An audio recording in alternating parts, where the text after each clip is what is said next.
What is going on, everybody? Gonna make a quick little video today because it's been a while since I've made a video.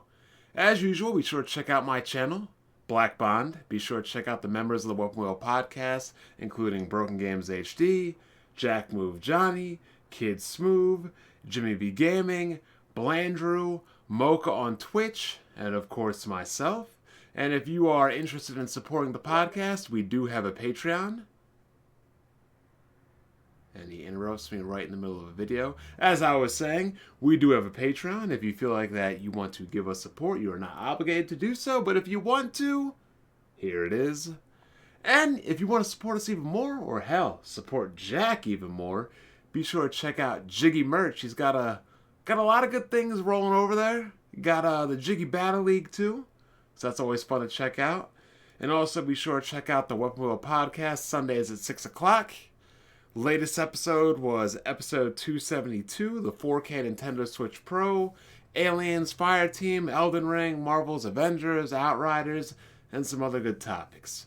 And as always, if you do want to follow me on Twitter, I am over at the Black Burai, the Suburban Savage, the Final Boss, the main villain, the King of Calape is just the most entertaining Twitter account around. Now, today we will be talking about Bethesda, what I will be calling Xbox and Microsoft's last stand, because if this can't turn around, if $7.5 billion cannot turn it around, then nothing is ever going to turn Microsoft and the Xbox around. That's just a fact. I feel as though they will turn around, but I'm just putting it out there. If this can't do it, then nothing can. So, Phil Spencer says that future Bethesda games will be exclusive to platforms where Game Pass exists. Creative capability is going to be the best it's ever been for Xbox, and that's good to hear. I've been talking about Microsoft needing studios since 2013, 14 or 15, one of those years, but I've been saying it since the end of the 360 generation, when the PlayStation and Sony and PS3 started to catch up, that Microsoft needs studios, that all they're doing is creating deals and making partnerships. They need their own studios. And now they have their own studios. We just need their studios to make games. Now, these games will be where Game Pass exists. So they will be on Xbox, they will be on their streaming platforms, they will be on PC. And their games will be native on PC as well. Where they will not be on is PlayStation and Nintendo. Unless Sony and Nintendo say, hey, we will put Game Pass on our platforms. Which I doubt they will do, but hey, crazier things can happen. We saw Sonic on the GameCube, and we never thought that would happen. It is what it is. So, it's the question that everyone's been eager to have an answer to since the news broke that Microsoft was acquiring Bethesda and parent company ZeniMax Media last year. Now Xbox head Phil Spencer has clarified Microsoft's stance on exclusivity for Bethesda games. Okay. So, Uncle Phil chose to address the issue directly. I see it in the community. I listen to the podcast. Oh, God. He listens to the refugee camps. It's confirmed. He listens to the refugee camps. Okay. Now we know. And all the questions, he said. So I'm going to try to be clear. As clear as I can, because I just think it's fair. Obviously, I can't sit here and say every Bethesda game is an Xbox exclusive, because we know that's not true. Because we have a PC, we know. There's contractual obligations that we're going to see through. We have games that exist on other platforms, and we're going to support those games on the platforms that they're on. There's communities of players. We love those communities, and we'll continue to invest in them. And even in the future, there might be either contractual things or legacy on different platforms that we'll go do. So, what that means is common sense. Multiplayer games and games that have online components that are already out will continue to be supported. games that are already out currently on competing platforms like the Switch and the PlayStation will be supported.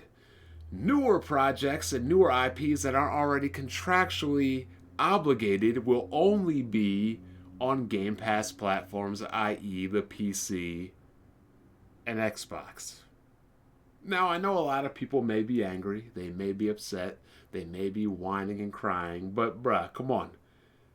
Microsoft spent $7.5 billion, that is billion with a B, dollars on Bethesda. They did not spend that much money so you could go out and buy a PlayStation or a Switch. They spent that amount of money so you'd either buy an Xbox or subscribe to Game Pass or just buy the game on PC.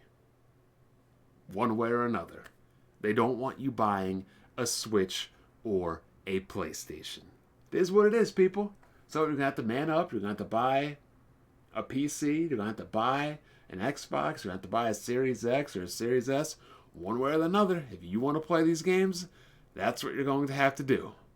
But if you're an Xbox consumer, Uncle Phil states, the thing I want you to know is that this is about delivering great exclusive games for you that ship on platforms where Game Pass exists. And that's our goal. And that's why we're doing this. That's the root of this partnership. That's what we're building. And the creative capability we'll be able to bring to the market for Xbox customers is going to be the best it's ever been after we're done here.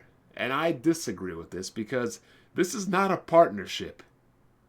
Microsoft, this is not a partnership. You own Bethesda. This is an ownership. Partnership. Partnerships are 50-50.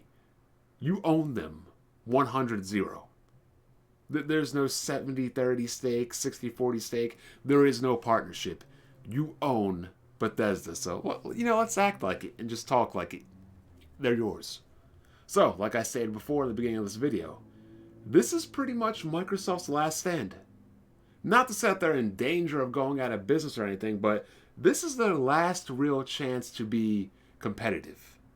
Because if you spend $7.5 billion and you're not competitive, what else can you do?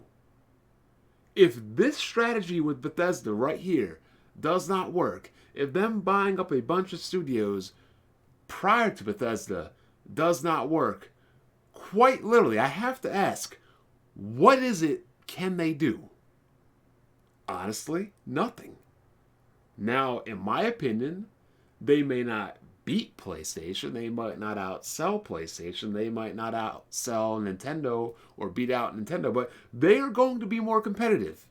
But I'll repeat myself one final and one last time. If this doesn't make them competitive, that's a wrap. I'm Black Bond.